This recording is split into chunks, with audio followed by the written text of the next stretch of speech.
Okay, Aftershocks TV. We've got a very familiar name and face joining us today. Guy you've seen on the network and on the show numerous times. Different focus this time around. He's now the lead guitarist for Industrial Metal Vets Society One. Joining us once again is the Motor City guitar guru, Mr. Erik Kluiber. What's going on, bud? How you doing, man? What's up, Matt? Doing great, man. Happy Saturday. Oh, yes. Very, very good Saturday. We're doing this nice and early, too, which is good. Always like the morning interviews, nice and spry. Yeah, man. Vibe. Absolutely, man. Well, awesome, Erik. So yeah, dude. I mean, a lot's obviously changed in the world of music for you. Yeah. You're now, Void Vader's out. Now it's Society One. You're now with Matt Zane and Society One. A lot going on with the band as you're getting ready to embark on a huge tour that we're going to talk about in just a minute. But just to start things off, I mean, Society One, talk about how you wound up connecting with Matt and getting a gig with these guys and these industrial metal vets that have been around for about 20 years now or so. They have been around for 20 years and even more. But regardless, this tour that we're going to be going on in a couple weeks here is a 20-year reunion anniversary for one of their biggest albums. So it's going to be so awesome. I'm looking forward to it. We go up the West Coast, and then we kind of come back down through Texas and hit some Florida and go back up the East Coast and end in Philadelphia. And I haven't done a tour like this in a while because we're going to be playing some pretty big venues. Mm-hmm. And they needed a guy to do this, which the timing was, there must have been someone looking out for me. It was like, I guess meant to be, because I was freed up all of a sudden. I wasn't in a band. Mm-hmm. And I was in this position of, am I going to do music anymore? Mm-hmm. Is the writing on the wall telling me to just stop? Like mm-hmm. you keep banging your head against the wall and it's not working. But so I was in a pretty rough state. It was very Leaving Las Vegas style. Mm-hmm. You ever saw that movie? Oh yeah. And then my girlfriend Lisa was like, there's this band and they're looking for a guitar player and you should really consider it. And I was aware of them. I'd known about them for a while. And it's funny, even when I was in Detroit, and this is a long time ago, I lived in Detroit for many, many years. I was in bands there. And I remember they were playing a local club called the Token Lounge, and I lived a mile from there. Mm-hmm. And it was called Bally's. It's out here, it changed its name to LA Fitness, but maybe Bally's is still a thing in other places. Anyway, I was at Bally's and I saw Matt Zane working out there the day of his show, and interesting. I recognized him from magazines and just being aware of what's going on in rock and metal. And that was like, I'm going to say 2005-ish, right? Okay. And he might have walked by or anything. And if there's like, especially in that area, there's not as many long hairs and metalheads. So like you stand out, you recognize your own, Mm-hmm. So that was like a weird twist of fate. And so when I moved out to LA, I've always been aware of them. And so there was an opportunity, right? And even though I was really down in the dumps and like just kind of like that movie, The Wrestler, that's kind of where I was at mm-hmm. at that point.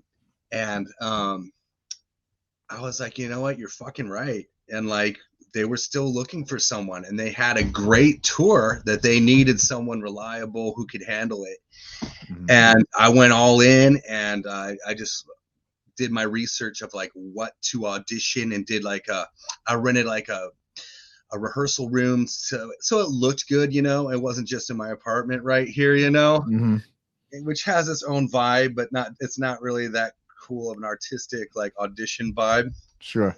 And we rented a spot at Amp rehearsal, and I brought all my gear there because I had to like play along with the video, to prove that I was playing live.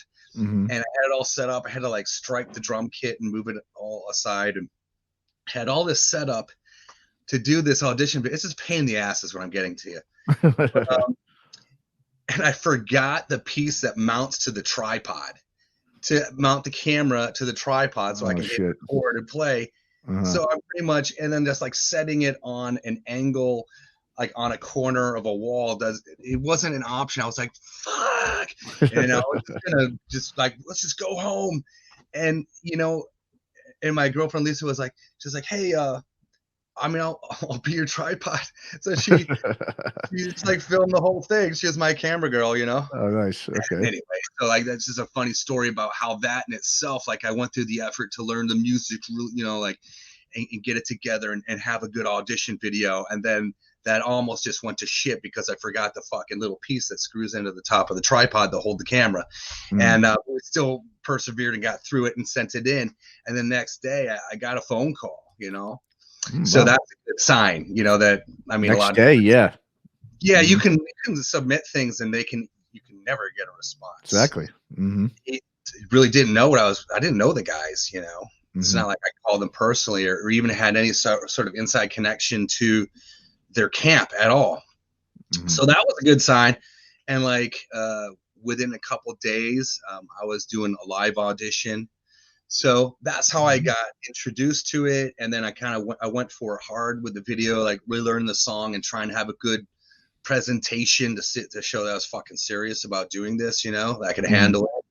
And I'm happy to say that it paid off, and there was the live audition. And then after that, I mean, the things got in motion really quick.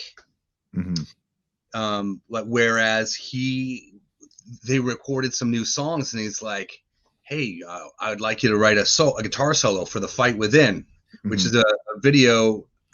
Did you get a chance to see it? It came out a couple weeks. Yeah, absolutely, man. It's a great song, great video, everything. Yeah. Right. Yeah. I was happy with that. So, and I don't want to like totally steer this in the wrong direction, but to continue from there, things started happening really quickly. There was a program set up to finish these songs, and I wrote a guitar solo for that Fight Within. It was like, that's pretty good. Can you write two more? And we're going to the studio next week. So within a couple weeks after an audition, I'd written the solo. Then we had to do a photo shoot, which I had to like redo my wardrobe and stuff like that. This is a whole different genre, Sure. Yep. So it's completely like, I didn't have anything cool to wear for their shit, Like you said, this is a whole. Well, that was going to be sort of my next question. Is that like, I remember when you told me, some time ago that you were auditioning for them, and you were pretty confident that you were going to get the gig. My first thought was, man, what a just a change in so many ways. I mean, musically, obviously, difference compared to what you've done throughout your career. But at the same time, though, when you look at really the bands you've been involved with over the years, Gypsy Hawk, White Wizard, Iron Knot, Void Vader.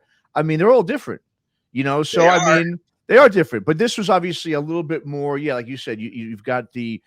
Like you were mentioning to me when I had talked to you, there's choreography involved. Like you said, outfits. This is just a whole different thing in general, because this is also obviously a band that's been out, been there for a long time, has had success, has done a lot of big tours over the years. So I mean, like I said, I mean, has that been? I mean, it seems to me that you really embraced sort of that challenge, and this is just, you're looking at this as like, this is just a different opportunity to really just, I guess, to expand on what you can do artistically and, as an artist. That's it. It is new and it is different, and it's new and it's a little bit of new metal. It's industrial. And then Matt has the shock rock side. There's more stage performance, and there's a vision that he has that, I'm a part of that team to push that. And so, all that has been like not just musically finding new things and pushing yourself as an artist, but like presenting yourself and presenting a different side of the heavy music spectrum has been pretty cool, actually. And like you said, the other bands have been a lot of traditional metal in some senses, but Gypsy Hawk was stoner metal. White Wizard was new wave of traditional British heavy metal. Iron Knot was like stoner thrash, so like there's like a lot of different, it wasn't just a one trick pony, so that has been a lot of fun to be quite honest. Sure, yeah, like you said, very different, man. Well, like you said, you brought up something before, and let's get to it. The new track from Society One, "The Fight Within." You Yeah, got the video out there, as we said. It's a great song, a great video. Now, in terms of you, now with like you just mentioned before, you came in. This song, I guess, was already done, but and you added leads to this track.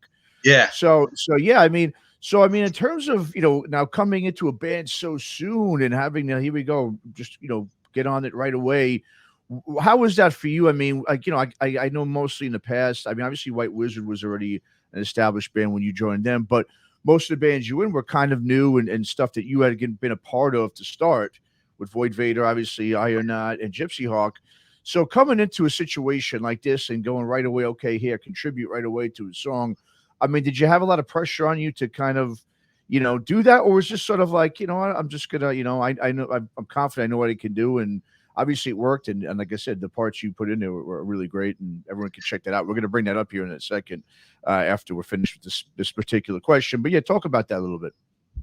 yeah. To answer your question, I just went for it, and I've written many guitar solos in the past, and you never know how it's going to be received. So there's a little bit of anxiety or anticipation of what the answer is going to be. But fortunately for me, Matt was like, "Cool, and can you write two more?" So I thought that was a good sign that I was like going down the correct path.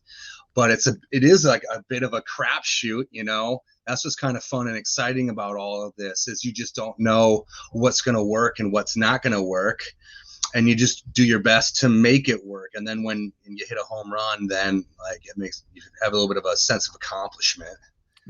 Yeah, no, absolutely. So Yeah. so we just hit the ground running, and he had this song ready to go. I don't know if they were going to release it without a guitar solo or they were going to put more like sound effects there, but I came into the mix and he was like, "Cool, we got a guitar player that can do leads. Let's throw some leads and see if they work for the music." And if you check out the video of the song, I think they did. Absolutely. I think they did too. And people are going to hear this right now. Here's The Fight Within. Check it out.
So yeah, so I mean, now Society One historically, Eric. I mean, like I was saying, I mean, in the early days, obviously, they were a straight up industrial metal band back in the early 2000s, in the vein of like a Ministry, Static X, sort of, in that arena. But last year, they released an album that I really thought was a really good album, a much different a departure, I should say, from that Yeah, traditional industrial metal stuff they did. It was really more of a grunge Alice in Chains type of yeah. a record. I thought it came out great, and obviously with the new track, like we've been talking about, that's a little more of a modern metal, new metal kind of sound. So the thing about Society One too is they've changed their sound over the years as well. Now, do you feel like, obviously, by learning now this sort of new material, all the songs in their catalog, including the new track, I mean, is that really, do you feel like that's sort of strengthened now your skills, really as an artist overall in terms of the reach now, what you can play more, maybe compared to what you could before you joined the band? Is that really helping Well, hone I your think skills more? overall, as a performer and as an artist, it's such a I hate that word, even though I use it as well. It is, though. It is. How do you get around it? But You yes, can't, yeah. you're growing your deck of cards. Your is that even the right word? Um, yeah, you're learning new tricks. Your repertoire. Yeah, that's it. Mm, So, and it's really cool to expand upon that and appreciate how this music works and mm, how to deliver it. Yeah. So as an artist, yeah, you grow from learning new forms of heavy music for sure. mm-hmm. Yeah, no doubt. Now, when you're sitting, like when you sit there and you're just kind of starting to, you start noodling around on the guitar, when you are starting to play all these different, styles now, does it have an effect on, like, maybe the type of music you just kind of naturally create? Or are you sort of like the kind of, guitarist who you're able to sort of delineate and play a specific sound and style? Like, so if something calls for, more of a slow stonery type of vibe, you know how to go into that, or if something goes into more Yeah, you of can. a classic metal type. I mean, how does that work with you when Yeah, you're you when you're play to the creating? song. I definitely Okay. play to the song and just try to think that I'm not putting in something that sounds stupid, that Mhm. doesn't fit, that I'm injecting too much of myself in something where it's not welcome. Like you play to the song. Mhm. So I kept that in mind for the Fight Within, but like this particular tune, that's what I was hearing, and I thought it fit, Mhm. right? So you start noodling, and when something catches your ear, you start composing for the piece. Um, but so it's within a frame of the song itself. Mhm. Okay. That's how you work around and come up with something that's going to fit. Mhm. Now, did you have to sort of, like, I mean, get into sort of a specific headspace, like maybe No, play? No, you just kind of go with it, no, whatever you're feeling. it's Mhm. not that contrived. I mean, it is just kind of like playing over it and hearing something that sounds cool. But I guess you just should have the instinct to write pieces that are going to fit. Mhm. So it's just not like I listen to a bunch of music within that genre and then like try to emulate that. It's not like Mhm. that at all. Over my years, I've heard plenty of shit. I mean, Mhm. I had like Wisconsin Death Trip when it came out, Mhm. and when I was in high school, I had Ministry, and over the years, I've heard tons of music in this style. And then I think what's also kind of cool is that I don't just listen to this style of music, I mean, coming from like traditional metal as well, I think I can bring in something fresh, which is great. Mhm. And I'm happy to say the band Society One has been like really happy with what I've brought to the table. So I, I they seem to appreciate that I have something different than if they could just do it themselves. I guess they wouldn't need me at all. Sure. Just Yeah. program it. Yeah. If they didn't Mhm. want any cool leads or stuff, you can definitely just put samples there and odd noises, Yeah. which is part of the genre, right? But Mhm. Yeah. but being able to get in and come up with something organic and cool is also part of the band. And you had touched on that with their last record, which is getting into more of a grunge element. So I like that. They've gone through different portions of their career playing different styles of music. And also with the song Get Up Again, which is a video from that album, Black Level 6. And we'll be playing that on the road. And I liked the lyrics about it, which I seem to identify with at the time, of getting knocked down and getting back up again. And it's an old theme in rock and roll. And coming back up, the comeback kids. And so that was another portion that I latched onto. And that was coincidence as I was learning the tunes. It's interesting when things are laid out in front of you and by chance, but then you get into them and it seems like they were laid out that way on purpose for a reason. You seem to connect with a lot of what's going on. And I was fortunate in this instance to do that. Like getting in the music and then you get into the lyrics, like, oh wow, this is where I'm at right now in my life, coming back, from getting knocked down and coming back up again. And Matt's been through a lot of that shit too. And then the fact that they're not just stuck in one mold forever, and putting out that record that is rock, which probably shows that they do have appreciation for like fucking other kinds of music as well, and that's why maybe they're digging what I'm doing. It's pretty cool. It seems to work for everybody involved, which is what you want, Sure. Yeah. Well, I mean, I mean, I guess in a way, has this been, like you said, you were just alluding to the fact of getting knocked down and getting back up. And that's something that you said you've gone through, recently. Has this been sort of like, in a lot of ways, then in a way, sort of cathartic to be a part of this band now and to feel, I mean, because like I said, we're going to get to this in just a second, talking about the tour that's coming up. I mean, it's got to feel like just such, like you said, I mean, a fresh start. I mean, have you made sort of adjustments, now that you've kind of gotten to this new gig? And like I said, this is probably, I mean, I guess is going to be one of the biggest tours, you've ever obviously been on, doing something like this. I mean, how cathartic has it been, the fact that you did get back up, now you find yourself in this great position? Instantly. It's kind of unheard of. I mean, I've got plenty of friends who, like me, have been in many bands, and then like all of a sudden they're back to zero again and again and again. And my buddy Steve is like, dude, that's absolutely fucking unheard of. No one gets back on the train again like that. That just doesn't happen, I mean, and that pretty quick too, pretty quick. Oh my God. It's so much time just finding any sort of opportunity and then pursuing it and then putting it together. I mean, I didn't think I would ever be playing again.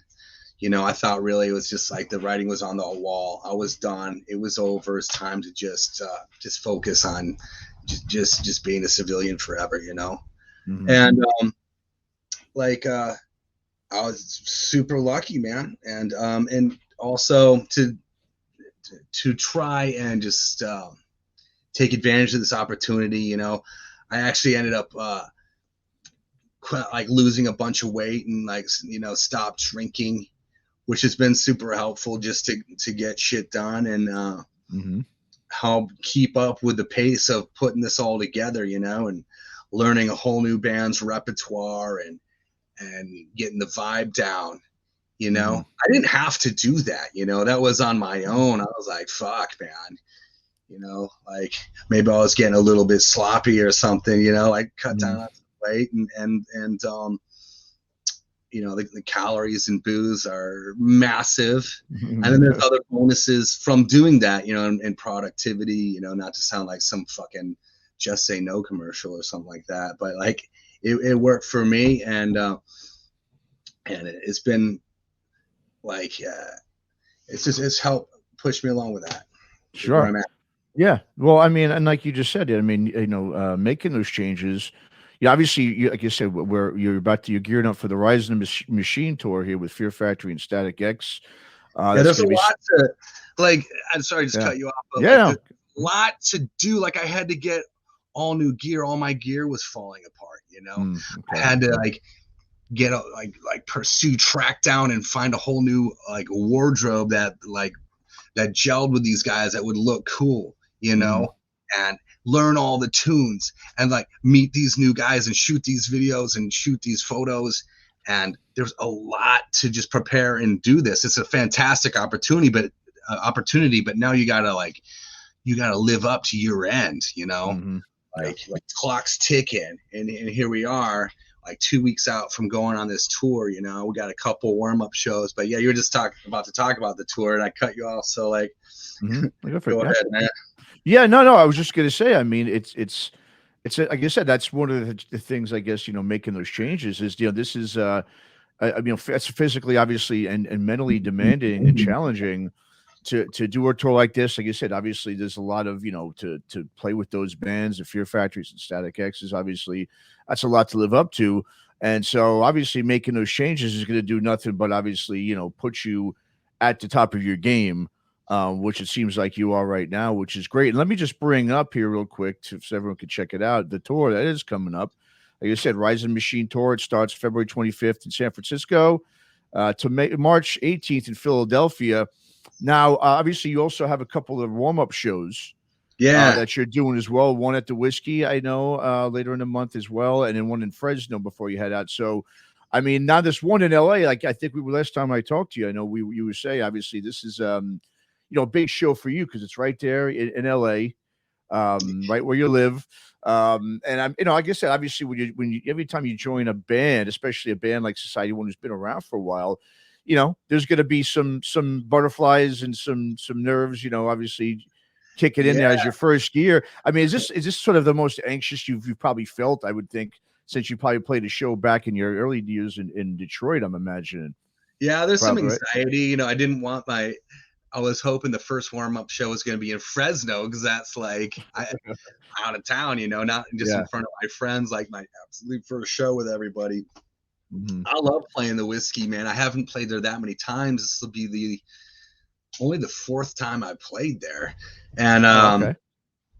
anyway, it's a historic club. Everybody's heard of it. It's a badass fucking place. So like it's actually a little bit of pressure for my first show, you know, Yeah. for me Mhm. personally in my own head.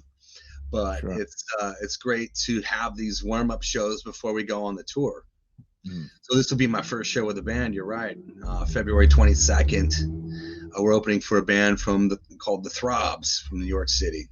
Mhm. So that's what's up. Then the Fresno show. I haven't played that club. I played Fresno before. We had played a show with Haunt Okay. when I was Mhm. in Void Vader a couple years ago. We did like a 3-day run with those guys. It was Haunt and Fortress. Fresno's a cool town, man.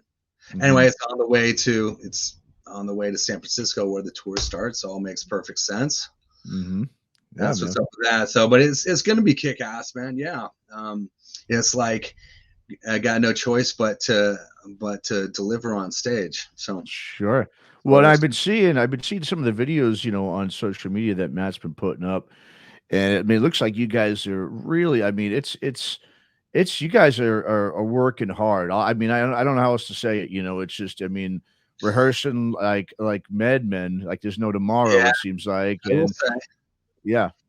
it's a different approach because I've always been in bands that like rehearsed 2 to 3 times a week, depending on what we had going on. But it's like we get together and we have these marathon practices as really intense, and then we're Mhm.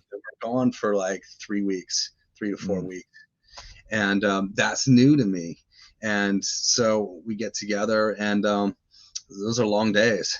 Yeah, I can imagine, man. I mean, but like you said, to prepare for a tour like this, man, if that's what it takes. That's what it takes. And you also did it, mention to me. I know that, which is something that maybe it's a little different for you too, is the band itself. Not everyone's based in the same location, and Yeah, that's very common, obviously, these days. it is now. Yeah, It is. It's almost like the normal thing. It's almost like if you do have a band that's all in one location, that's sort of abnormal these days. So I and mean, whatever works. yeah. But So it's how different has that been now for you? Because like I said, I think normally, obviously everyone's pretty much, I believe this is probably maybe the first time you've dealt with that with something where there's all, the band members are all in different areas. I mean, is that something new for you? And What is that like? Because that is the new way. Yeah. So, yeah, I think it puts more pressure on Sure. because I'm doing a lot of homework and then just making sure, just hoping that I got my shit down, right? Because I don't want to let anybody down when I walk through those doors. And then we get through and again and do it again and again and again. That's the process. And that is different than showing up and kind of like having this routine of, and the security of like the steady, constant practices. You know what I mean? So, Yeah. so it's more intense and it's a little tougher. Sure. Well, I encourage everyone to go out there right there night now, okay, and check out that track, "The Fight Within." It is Yeah, out check now. that out. Yeah, absolutely. Society One. And so, I mean, another thing too, Eric. I mean, what about now? You've got this single out, like you said, you were asked to do a couple more leads and some other songs. So I'm assuming we're going to see a couple more tracks coming out soon after Yeah. this as well. So talk about what's, I guess, music wise, future for the band. What's if you can let us in on anything and what's going on for the future I'll with the fill you in music. with as much as I know. And so we shot another video for a song called God to You, and that'll be coming out soon. I think on like, I want to say like February 18th. Okay. I think like right before the tour starts, it comes out, and we'll be like opening the set with that tune. Okay. So that's those two songs, and then like I recorded solos for two other songs, and I haven't even heard them at all.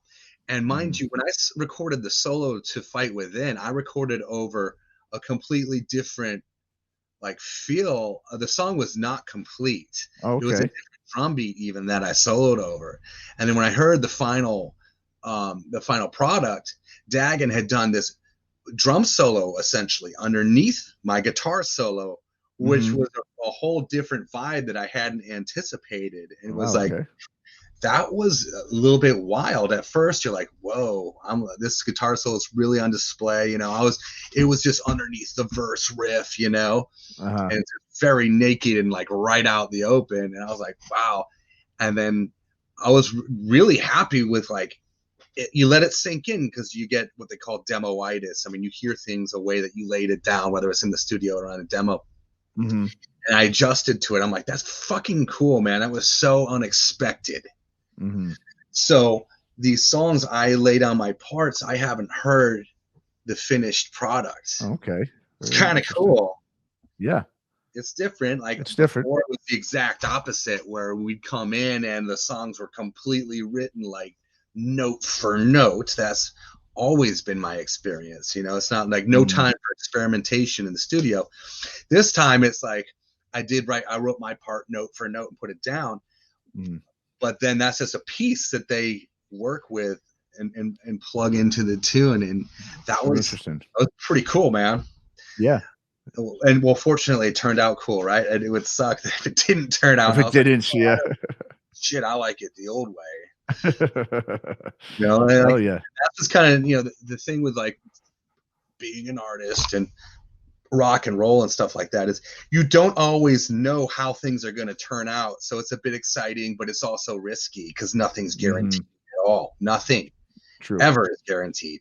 And that's one of the biggest rules of this. That's why when shit happens, it's always bums you out, but you have to kind of expect it in a way, because nothing's always going to work out perfectly and smoothly. So this is a little bit different. This has nothing to do with tragedy, but once again, it's a little bit of a dice roll. I do my parts, but I do my part to the fullest extent of my ability.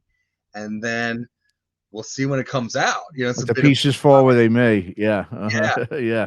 Right. So there's definitely two more songs, and are we going to shoot videos for them? There's a good chance of it. Matt loves shooting videos for the tune. Society One has a lot of videos, more than most bands, I'd say.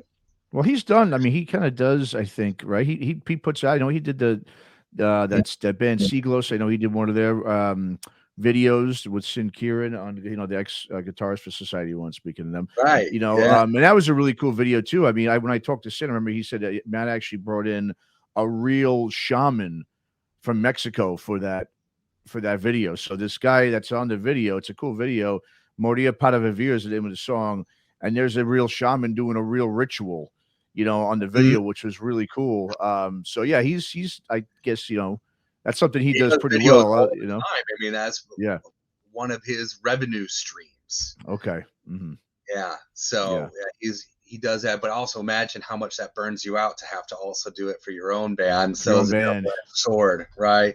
True. It's kind of like teaching guitar, and then which is a cool job, but then it kind of takes away from you actually being in a band, because like you've given so much energy earlier in the day while you were spry like we are right now. Yeah, good point. But yeah, so that's part of his gig. That's what he does. And so there's a good chance there'll be some more videos. So I don't know exactly when those other 2 songs will be released, and I'd love to see a lot more of a future, meaning a lot more songs full length. I like that. Being said, I don't know. I'm just kind of focused on what is on the plate in front of me, and I have to do that right. So that's the tour. Very cool. At this point, it's the tour, and it was like a couple weeks ago, it was like getting through these videos. I'm like, okay, what are these going to entail? You get to that day, you don't know exactly. You're like preparing your best to do your part in the video, to look like not like a retard. Sure. Yeah. Well, I mean, is there anything now too? I mean, other than Society 1, anything else you're working on? Or this is your main focus right now? You're just doing this, dude. Yeah. Yeah. Okay. I don't really know how guys can do like a billion projects, because they just, to keep track of them and have your focus you can get distracted very easily. I prefer to just look at one thing at a time.